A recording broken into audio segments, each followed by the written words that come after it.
साथियों की यात्रा पर निकले हैं। जम्मू कश्मीर के अंदर पहुंचते ही कांग्रेस के नेताओं ने जो पाप, जो अपराध किया है, उनके लिए श्री राहुल गांधी जी को माफी मांगनी पड़ेगी। कांग्रेस के वरिष्ठ नेता और श्री राहुल गांधी जी के सहयोगी, उनके पारिवारिक मित्र दिग्विजय सिंह जी ने जिस प्रकार भारतीय सेना और भारतीय वायुसेना के बहादुर जांबाज वीरों के शौर्य, पराक्रम, अदम्य साहस और कर्तव्य परायणता पर जो सवाल उठाए, वो बहुत ही दुर्भाग्यपूर्ण है। राहुल गांधी जी की इस भारत यात्रा में दिग्विजय सिंह जी ने जम्मू कश्मीर के अंदर भारतीय सेना और भारतीय वायुसेना के बहादुर जांबाज वीरों का जो अपमान किया, यह नाकाबिले बर्दाश्त है। इसको किसी सूरत में भी बर्दाश्त नहीं किया जा सकता। भारतीय सेना हो, जम्मू कश्मीर पुलिस हो, हमारे पैरामिलिट्री फोर्सेस के जवान हो, या हमारी वायुसेना हो, या हमारी इंडियन नेवी हो, हमारी सेनाओं के बहादुर जवानों ने बलिदान देकर जम्मू कश्मीर में पाकिस्तान प्रायोजित आतंकवाद से जंग लड़ी है। कितने हमारे सेना के और अन्य जो हमारे air force, Jammu Kashmir police, paramilitary forces के जवानों ने पाकिस्तान प्रायोजित इस आतंकवाद से लड़ते लड़ते वीर गति प्राप्त की है। पूरा देश अपने इन वीर बलिदानी, अपने बहादुर जांबाज वीरों को नमन करता है, सलूट करता है अपने वीरों की देशभक्ति को। लेकिन कांग्रेस के नेताओं ने देश का अपमान किया है, भारत माता का अपमान किया। जो सर्जिकल स्ट्राइक पाकिस्तान के कब्जे वाले जम्मू कश्मीर के अंदर हुई, उड़ी हमले के बाद भारतीय सेना ने पाकिस्तान के कब्जे वाले जम्मू कश्मीर में घुसकर आतंकवादी ठिकानों को ध्वस्त किया। पूरी दुनिया ने भारतीय सेना के जांबाज वीरों के शौर्य और पराक्रम को सलूट किया। और कांग्रेस के नेताओं को सबूत चाहिए। पुलवामा के आतंकी हमले के बाद भारतीय वायुसेना ने पाकिस्तान के अंदर घुसकर बालाकोट के अंदर एयर स्ट्राइक की। पूरी दुनिया ने वह नजारा देखा कि भारतीय वायुसेना की ताकत, और पाकिस्तान के बालाकोट के अंदर आतंकवादियों के ध्वस्त शिविरों को पूरी दुनिया ने देखा। लेकिन कांग्रेस के नेताओं को सबूत चाहिए। कांग्रेस पार्टी ने हमेशा देश के साथ गद्दारी की है। श्री राहुल गांधी जी को माफी मांगनी पड़ेगी।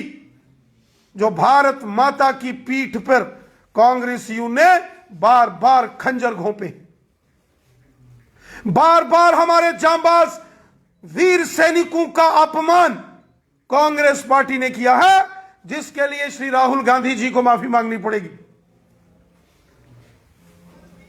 ये वही दिग्विजय सिंह है जिनको कभी भगवा में आतंकवाद नजर आता है, जिनके लिए ओसामा बिन लादेन जैसा खूंखार आतंकवादी, उसको ये जी और साहब करके बुलाते हैं।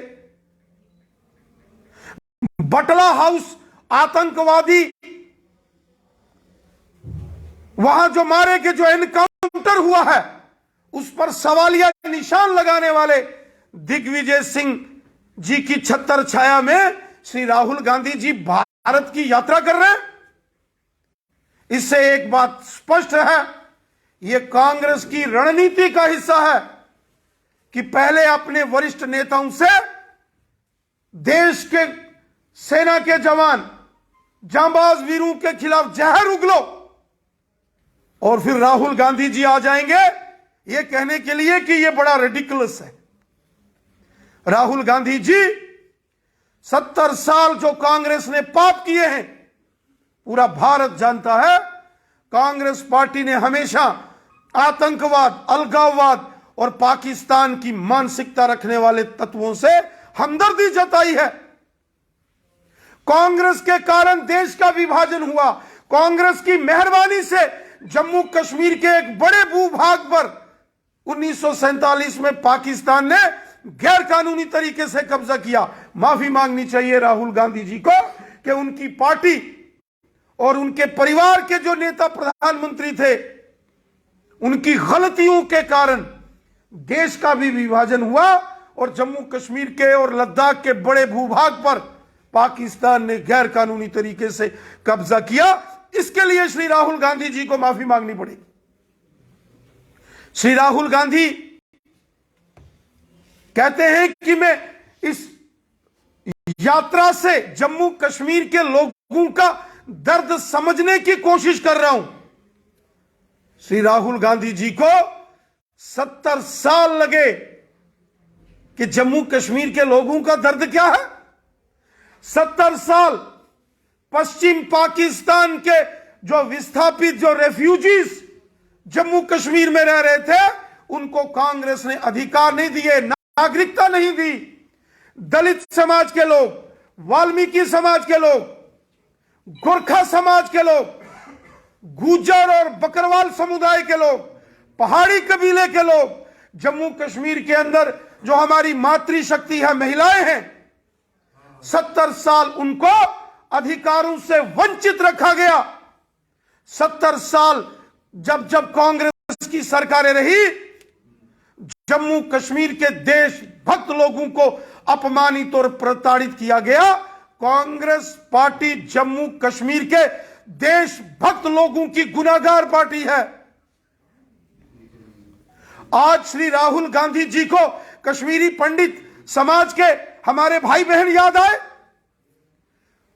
कहां थे श्री राहुल गांधी जी और उनकी कांग्रेस पार्टी जब सन 1999 में, जब जम्मू कश्मीर के अंदर यहां कांग्रेस पार्टी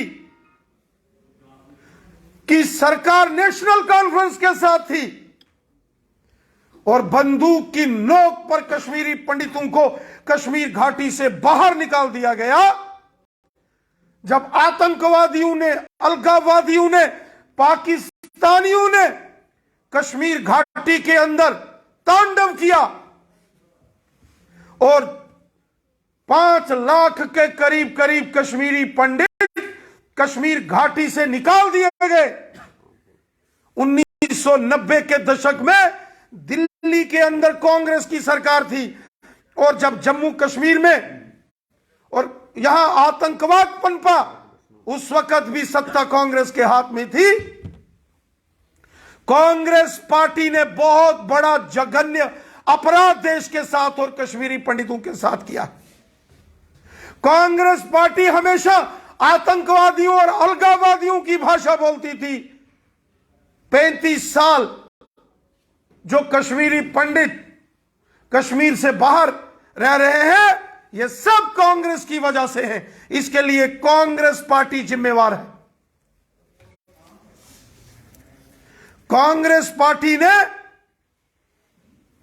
जम्मू कश्मीर के देशभक्त लोगों से कभी बातचीत नहीं की, लेकिन कांग्रेस पार्टी ने यासीन मलिक जैसे आतंकवादियों को टेबल पर बिठा के उनके साथ कांग्रेस पार्टी के प्रधानमंत्री बिरयानी खाते थे। कांग्रेस पार्टी के नेता जम्मू कश्मीर के अंदर आतंकवादियों के मददगार थे। आतंकवादियों के प्रति कांग्रेस पार्टी के नेताओं की हमेशा सहानुभूति रही। कांग्रेस पार्टी ने जम्मू कश्मीर के अंदर देशभक्त लोगों को हमेशा अपमानित किया। आज तो राहुल गांधी भारत यात्रा के चलते वो जम्मू कश्मीर आए तो बड़ी आसानी से जम्मू कश्मीर में आए, लेकिन श्री राहुल गांधी जी को याद होना चाहिए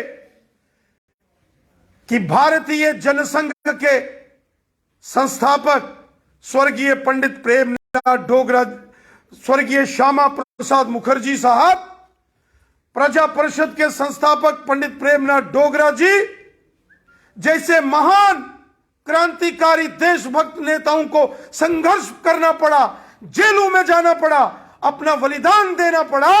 उसके बाद जाके जम्मू कश्मीर से परमिट सिस्टम समाप्त हुआ। वो परमिट सिस्टम जो पासपोर्ट टाइप व्यवस्था होती है वो जम्मू कश्मीर के लिए कांग्रेस ने दी थी। कांग्रेस ने जम्मू कश्मीर को अलग से प्रधानमंत्री दिया था। जम्मू कश्मीर में अलग से कानून कांग्रेस की देन थी और जम्मू कश्मीर को अलग से झंडा ये कांग्रेस की देन थी, जो माननीय प्रधानमंत्री नरेंद्र मोदी साहब के साहसिक निर्णय से जब धारा 370 का समापन हो गया, उसके बाद सिर्फ तिरंगा झंडा जम्मू कश्मीर में लहरा रहा है और भारत देश का संविधान अब पूरे तरीके से जम्मू कश्मीर में लागू हो गया है।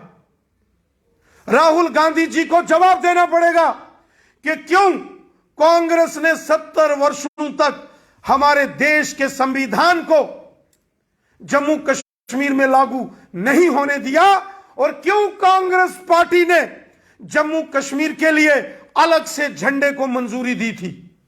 यह जवाब श्री राहुल गांधी जी को देना पड़ेगा। श्री राहुल गांधी जी राष्ट्रीय स्वयंसेवक संघ और भाजपा पर जो मिथ्या और गलत आरोप लगा के अपनी राजनीति चमकाने की एक कोशिश कर रहे हैं, पूरा देश जानता है कि राष्ट्रीय स्वयंसेवक संघ के हजारों कार्यकर्ताओं ने भारतीय जनसंघ और भारतीय जनता पार्टी के हजारों कार्यकर्ताओं ने जम्मू कश्मीर के अंदर तिरंगा झंडा फहराते अपनी कुर्बानियां दी हैं। चाहे पाकिस्तान के खिलाफ हुई जंगें हों, आतंकवाद के विरुद्ध लड़ते हुए सेना का, पैरामिलिट्री फोर्सेस का, जम्मू कश्मीर पुलिस का सहयोग करते हुए राष्ट्रीय स्वयंसेवक संघ के और भारतीय जनसंघ, भारतीय जनता पार्टी के हजारों कार्यकर्ताओं ने अपने बलिदान जम्मू कश्मीर में और देश के अंदर दिए। क्या कारण था कि पंडित जवाहरलाल नेहरू को 1962 की भारत चीन के बीच जो हुई जंग थी, उसके बाद जब गणतंत्र दिवस 26 जनवरी आया तो राष्ट्रीय स्वयंसेवक संघ के कार्यकर्ताओं की, स्वयंसेवकों की एक टोली, एक टुकड़ी को उस वक्त राजपथ पर सेना के साथ परेड करने की अनुमति दी गई थी। वो दर्शाता है कि राहुल गांधी जी के खानदान से बने प्रधानमंत्री जी भी ये बात समझते थे कि राष्ट्रीय स्वयंसेवक संघ इस देश की आत्मा है। संघ के और भारतीय जनसंघ, भारतीय जनता पार्टी के हर एक कार्यकर्ता, हर एक स्वयंसेवक के दिल में हिंदुस्तान बसता है। आरएसएस, बीजेपी के हर एक कार्यकर्ता के दिल में भारत माता और तिरंगा झंडा बसता है। हमारा mission nation first, party second और सेल्फ लास्ट का होता है। हमारा हर एक कार्यकर्ता अपनी मातृभूमि, अपने देश से प्यार करता है। हमारा हर एक कार्यक्रम भारत माता की जय से शुरू होता है और वंदे मातरम से समाप्त होता है। श्री राहुल गांधी जी, माननीय प्रधानमंत्री नरेंद्र मोदी साहब ने जो जम्मू कश्मीर के अंदर जो लोगों को अपने सीने से लगाया है, जम्मू कश्मीर के लोगों का अगर दर्द किसी ने समझा है तो वो हमारे यशस्वी प्रधानमंत्री नरेंद्र मोदी साहब हैं।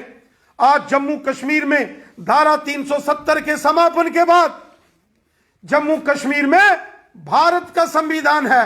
आज जम्मू कश्मीर में सिर्फ तिरंगा झंडा है। आज जम्मू कश्मीर में चाहे पश्चिम पाकिस्तान के रेफ्यूजी हों, पीओजेके के रेफ्यूजीज हों, दलित समाज के लोग हों, वाल्मीकि समाज, गोरखा समाज के लोग हों, महिलाएं हों, गुजर बकरवाल समुदाय के लोग हों, पहाड़ी कबीले के लोग हों, समाज के हर वर्ग को उनके अधिकार मोदी साहब ने दिए हैं। एक भारत श्रेष्ठ भारत का मिशन लेकर जो मोदी साहब काम कर रहे हैं, इससे भारत मजबूत हुआ है, इससे देश मजबूत हुआ है। और सबका साथ, सबका विकास, सबका विश्वास, इस मिशन के साथ नरेंद्र मोदी साहब ने जो काम किया है, हिंदू, मुस्लिम, सिख, ईसाई आज मिलकर सब रह रहे हैं जैसे हों भाई भाई। हम सब भाई भाई हैं। ये देश हमारा है, ये हमारी मातृभूमि है और हम सबको एक परिवार की तरह मिलकर रहना है। इसके लिए हमारे देश के यशस्वी प्रधानमंत्री मोदी साहब ने काम किया है। कांग्रेस पार्टी और श्री राहुल गांधी जी अपने गिरेबान में झांक के देखें कि जो लोग उनके दाएं बाएं घूम रहे हैं, वो सुश्री महबूबा मुफ्ती साहिबा हो या नेशनल कॉन्फ्रेंस के बड़े लोग हों, श्री राहुल गांधी जी को अपने गिरेबान में झांक के देखना चाहिए कि जो पीडीपी और जो नेशनल कॉन्फ्रेंस के नेता उनके दाएं बाएं इस यात्रा में घूम रहे हैं, इन्होंने कितनी नफरत जम्मू कश्मीर में फैलाई।